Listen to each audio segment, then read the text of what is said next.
హైదరాబాద్లోని red hills area. ప్రతిరోజు ఉదయం వేల మంది తల్లులు తమ చిన్న పిల్లలని ఎత్తుకుని ఒక హాస్పిటల్కి వస్తుంటారు. అక్కడ ట్రీట్మెంట్కి ఒక్క రూపాయి కూడా తీసుకోరు, మొత్తం ఫ్రీ. ఆ హాస్పిటల్ పేరు నీలోఫర్ హాస్పిటల్. హైదరాబాద్లో ఉన్న ప్రతి ఒక్కరికి ఈ పేరు తెలుసు. కానీ ఆ హాస్పిటల్ని ఎవరు కట్టించారు, అసలు నీలోఫర్ అంటే ఎవరు అనే విషయం చాలా తక్కువ మందికి మాత్రమే తెలుసు. ఒకప్పుడు ప్రపంచంలోనే అత్యంత అందమైన మహిళల్లో ఒకరిగా పేరు తెచ్చుకున్న ఒక ప్రిన్సెస్, పుట్టడం ఒక దేశంలో, పెరగడం ఇంకో దేశంలో, రాకుమారిగా మారింది మన ఇండియాలో.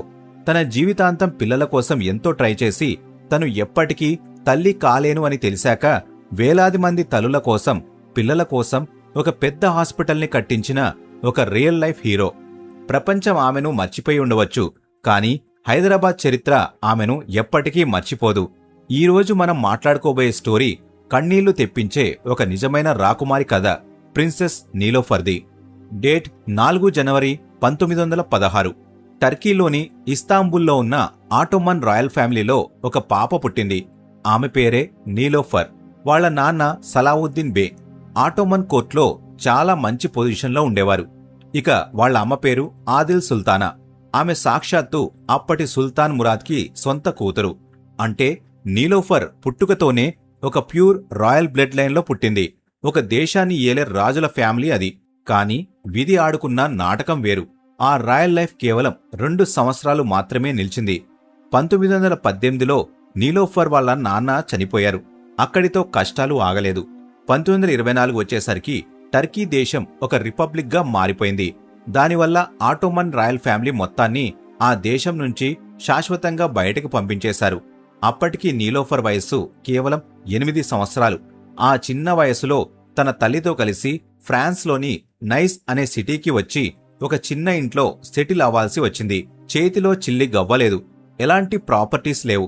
అప్పటి వరకు ఒక రేంజ్లో బతికిన ఆ ఫ్యామిలీకి ఇదొక పెద్ద షాక్. నీలోఫర్ తన చదువు కోసం ఒక నార్మల్ పబ్లిక్ స్కూల్కి వెళ్లేది. మిగతా రాజకుమారిలలాగా ఇంట్లో ప్రైవేట్ ట్యూటర్స్తో చదువుకునే అదృష్టం ఆమెకు లేదు. అక్కడే ఆమెకు రియల్ లైఫ్ అంటే ఏంటో తెలిసొచ్చింది. ప్యూర్ రాయల్ బ్లడ్ లైన్లో పుట్టిన ఒక కామన్ పర్సన్ లాగా చాలా కష్టాలు పడుతూ పెరిగింది. ఆ కష్టకాలంలో వాళ్ళ ఫ్యామిలీకి ఒకే ఒక సపోర్ట్ ఉండేది. ఆయనే హైదరాబాద్ నిజాం మీర్ ఉస్మాన్ అలీ ఖాన్. అప్పట్లో టైమ్ మ్యాగజైన్ ఆయనను ప్రపంచంలోనే అత్యంత ధనవంతుడిగా డిక్లేర్ చేసింది. ఆయన టర్కీ రాయల్ ఫ్యామిలీకి ఫైనాన్షియల్గా చాలా హెల్ప్ చేసేవాడు. అలా రోజులు గడుస్తున్న టైంలో 1931లో నిజాం తన కొడుకుల కోసం పెళ్లి సంబంధాలు చూడటం స్టార్ట్ చేశాడు. అందులో ఒక సంబంధం 15 ఏళ్ల వయసున్న నీలోఫర్కి కూడా వచ్చింది. 12 నవంబర్ 1931న ఫ్రాన్స్లోని నైస్ సిటీలో ఒక గ్రాండ్ డబుల్ వెడ్డింగ్ జరిగింది. నిజాం పెద్ద కొడుకు ఆజంజాకి టర్కీ లాస్ట్ పాలకుడు అబ్దుల్ మజీద్ కూతురైన ప్రిన్సెస్ దూరు షెవార్కి పెళ్లి జరిగింది. అదే టైంలో నిజాం చిన్న కొడుకు మోజాంజాకి ప్రిన్సెస్ నీలోఫర్కి పెళ్లి జరిగింది. దురు షెవార్, నీలోఫర్ ఇద్దరు కజిన్స్. ఈ పెళ్లి అప్పట్లో ఒక పెద్ద సెన్సేషన్. లోకల్ న్యూస్ పేపర్స్లో అయితే ఫ్రంట్ పేజీలో పెద్ద పెద్ద అక్షరాలతో ఈ పెళ్లి గురించే రాశారు. పెళ్లి తర్వాత వాళ్లు ఇండియాకి ఒక పెద్ద షిప్లో బయలుదేరారు. ఆ షిప్ ప్రయాణంలో వాళ్ళకి చీర ఎలా కట్టుకోవాలి, నిజాం ముందు ఎలా బిహేవ్ చేయాలని ట్రైనింగ్ ఇచ్చారు. ఒక ఇంట్రెస్టింగ్ ఫ్యాక్ట్ ఏంటంటే అదే షిప్లో లండన్ నుంచి ఇండియాకి తిరిగి వస్తున్న మహాత్మా గాంధీ గారు కూడా ఉన్నారు. కొన్ని రోజుల తర్వాత ఆ షిప్ ఇండియాకి రీచ్ అయ్యాక ఒక స్పెషల్ ట్రైన్లో హైదరాబాద్కి చేరుకున్నారు. స్టేషన్లో దిగగానే లక్షలాది మంది జనాలు ఆ కొత్త రాకుమారిని చూడటానికి వచ్చారు. నిజాం తన కోర్టులో ఉన్న అందరికీ నీలోఫర్ని పరిచయం చేశాడు. నిజాంకి ఒక రూల్ ఉండేది. ఆయన తన సొంత పిల్లలు కూడా ఆయన్ని సర్కార్ అని పిలవాలి. కానీ నీలోఫర్ మాత్రం ఆయన్ని డైరెక్ట్గా పాపా అని పిలిచింది. అంత స్ట్రిక్ట్గా ఉండే నిజాం కూడా ఆ పిలుపుని యాక్సెప్ట్ చేశాడు. అది కేవలం నీలోఫర్కి మాత్రమే దక్కిన స్పెషల్ ప్లేస్. అలానే నీలోఫర్కి హాలీవుడ్ నుంచి కూడా ఎన్నో సినిమా ఆఫర్స్ వచ్చాయి. కానీ ఆమె వాటన్నిటినీ సున్నితంగా రిజెక్ట్ చేసింది. ఆమె అందం గురించి వోగ్, టైమ్స్ లాంటి వరల్డ్ ఫేమస్ మ్యాగజైన్స్ కవర్ పేజీల మీద కూడా ఆర్టికల్స్ వచ్చాయి. ప్రపంచంలోని టాప్ 10 మోస్ట్ బ్యూటిఫుల్ ఉమెన్స్ లిస్ట్లో నీలోఫర్ పేరుండేది. కానీ ఇదంతా కేవలం బయట కనిపించే ఒక గ్లామర్ మాత్రమే. ఆమె ఆలోచనలు, ఆమె చేసే పనులు కంప్లీట్గా డిఫరెంట్గా ఉండేవి.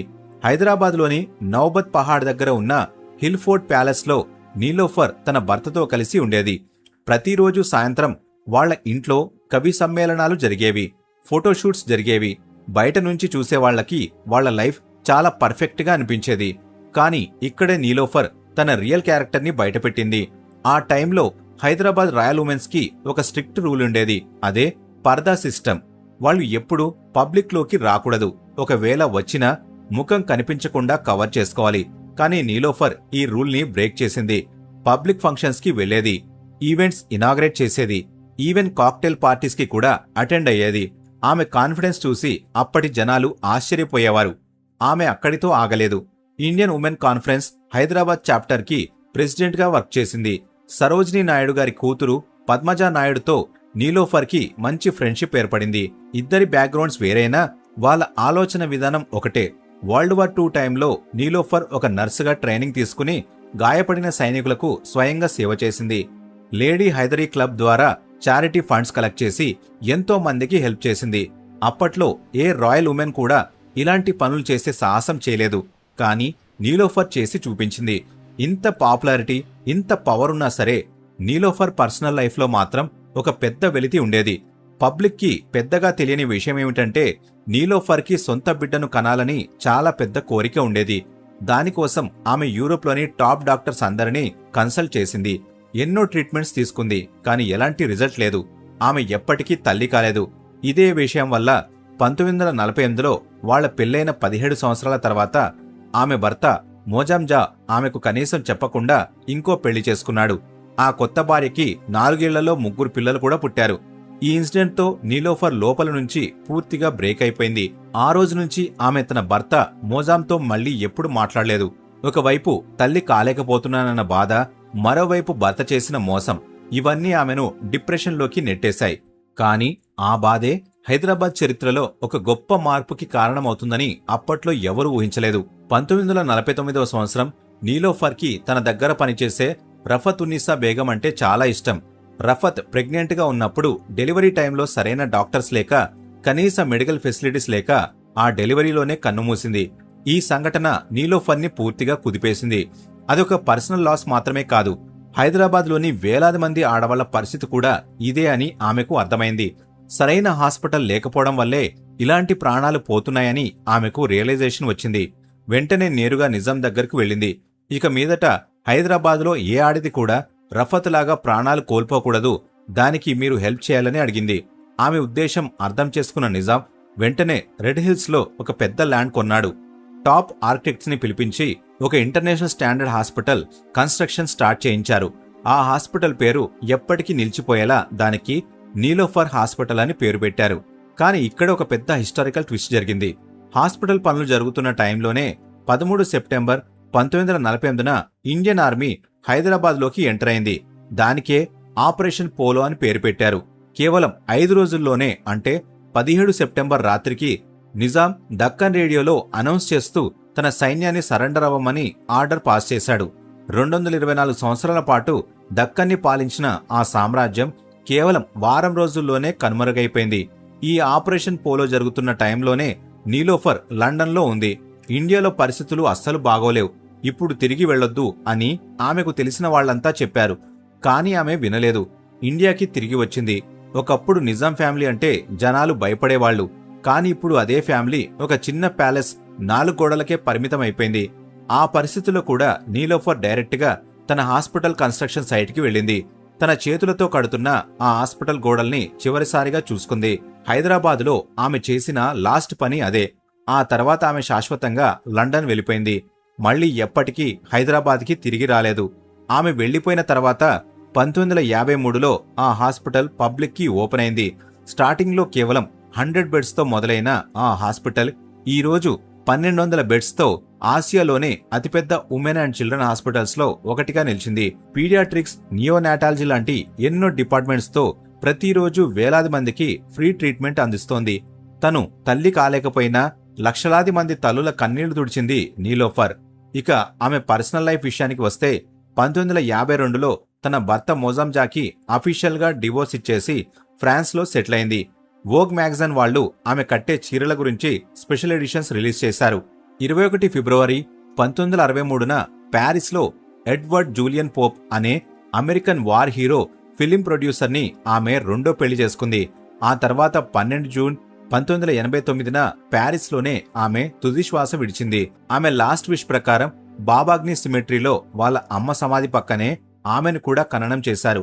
ఈ రోజుకి కూడా న్యూయార్క్లోని ఫ్యాషన్ ఇన్స్టిట్యూట్ ఆఫ్ టెక్నాలజీలో నీలోఫర్ కట్టిన 34 ఫేమస్ చీరలని చాలా జాగ్రత్తగా ప్రిజర్వ్ చేశారు. ఫ్యాషన్ హిస్టోరియన్స్ ఏమంటారంటే ఇండో వెస్టర్న్ స్టైల్ని ప్రపంచానికి పరిచయం చేసిన ఫస్ట్ పర్సన్ నీలోఫర్ అంటారు. ఒక చిన్న వయసులో తండ్రిని కోల్పోయి దేశం నుంచి గెంటివేయబడి ఎన్నో కష్టాలు పడి హైదరాబాద్కి వచ్చి తనకంటూ ఒక గుర్తింపు తెచ్చుకుని సొంత బిడ్డలు లేకపోయినా వేలాది మంది ప్రాణాలు కాపాడే ఒక గుడిలాంటి హాస్పిటల్ను కట్టించింది.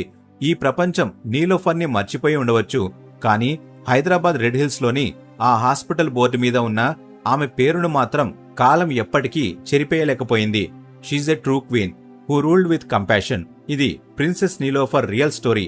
ఈ వీడియో మీకు ఎలా అనిపించిందో కింద కామెంట్స్లో చెప్పండి. మీ ఫ్యామిలీ మెంబర్స్కి, ఫ్రెండ్స్కి షేర్ చేయండి.